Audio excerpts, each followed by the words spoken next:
It's Wednesday, January 13th, and the time for your Barbados Today Morning News Update.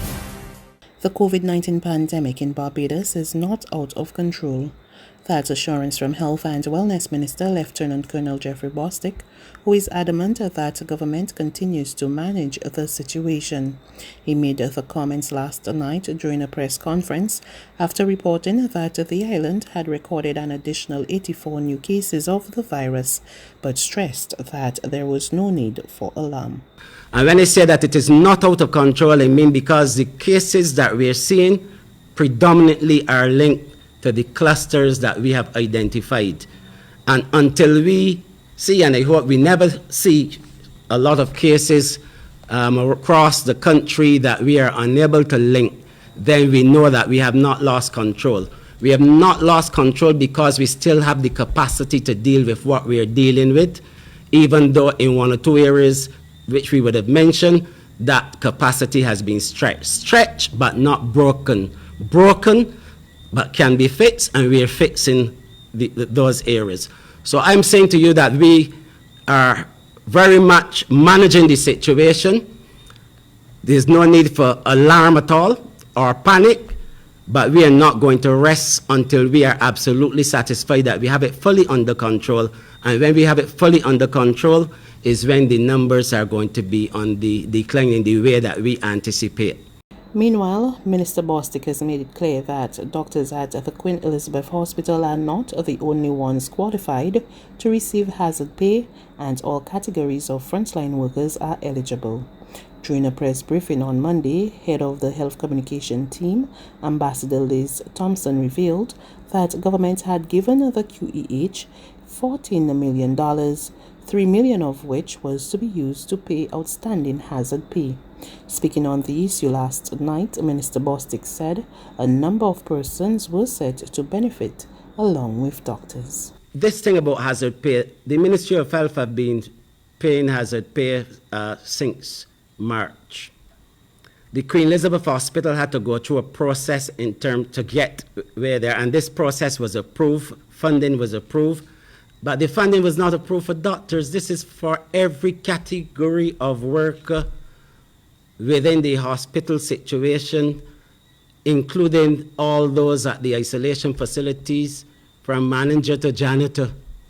It is for all persons. There's no class or anything like that. A hazard is a hazard, and a hazard don't care if you're a doctor, lawyer, teacher, or anything. So that all persons who meet the criteria for hazard pay at the Queen Elizabeth Hospital will be given that hazard pay. I can give that assurance because I know. Prison authorities will be launching an investigation into the behavior of a prison officer currently in quarantine at a South Coast hotel awaiting his COVID-19 test results.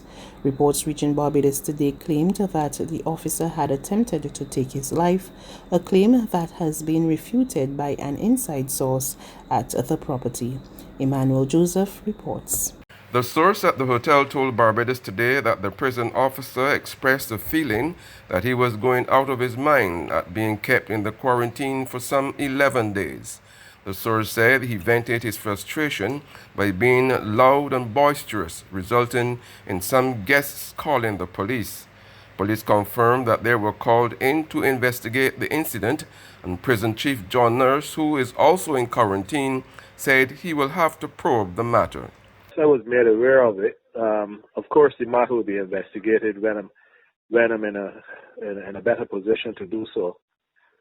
So I guess we just have to wait on that one. Meanwhile, Industrial Relations Advisor to the Prison Officers Association of Barbados, Caswell Franklin, told Barbados today their attorney will be filing a lawsuit today asking the court to order the release from quarantine of 3 officers he claims have already received their 2 COVID-19 negative test results, but yet are still being kept locked up. Home Affairs Minister Wilfred Abrams has already rebuffed the claims of the 2 negative tests, stating that the results of the second test are still being awaited. Emmanuel Joseph for Barbados Today.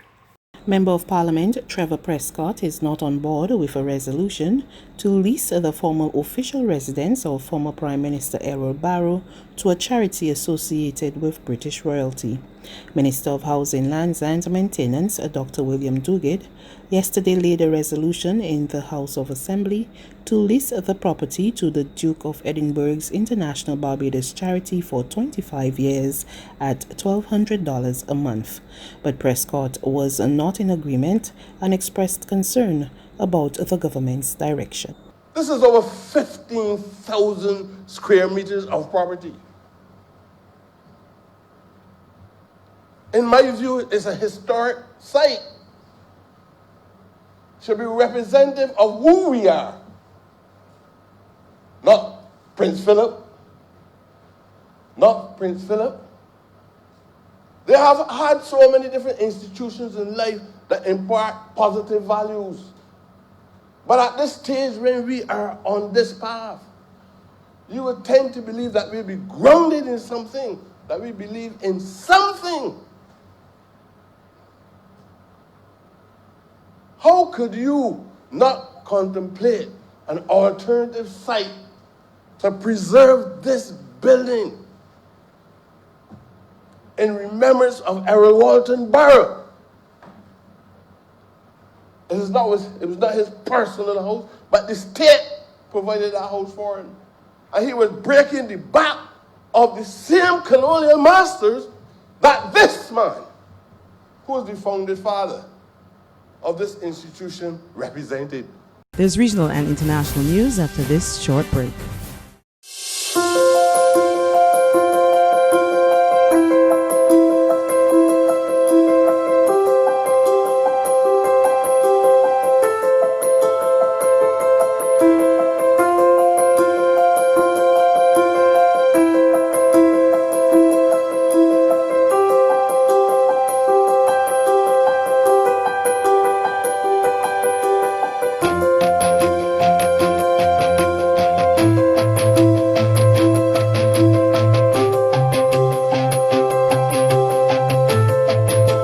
Barbados Today, news you can trust.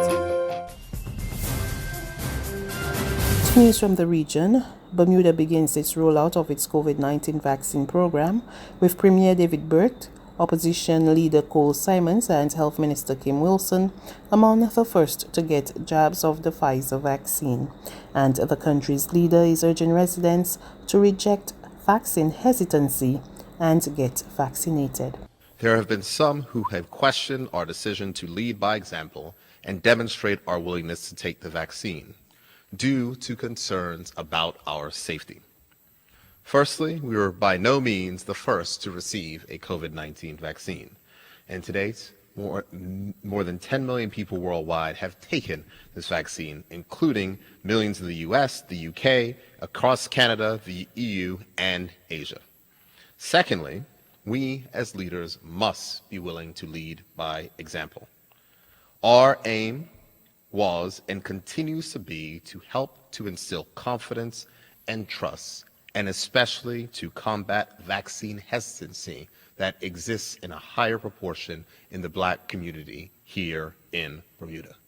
The Minister of Health and myself, and joined by Dr. Weldon today, will not come to these press conferences and ask you to do something that we ourselves are not willing to do. We trust the science.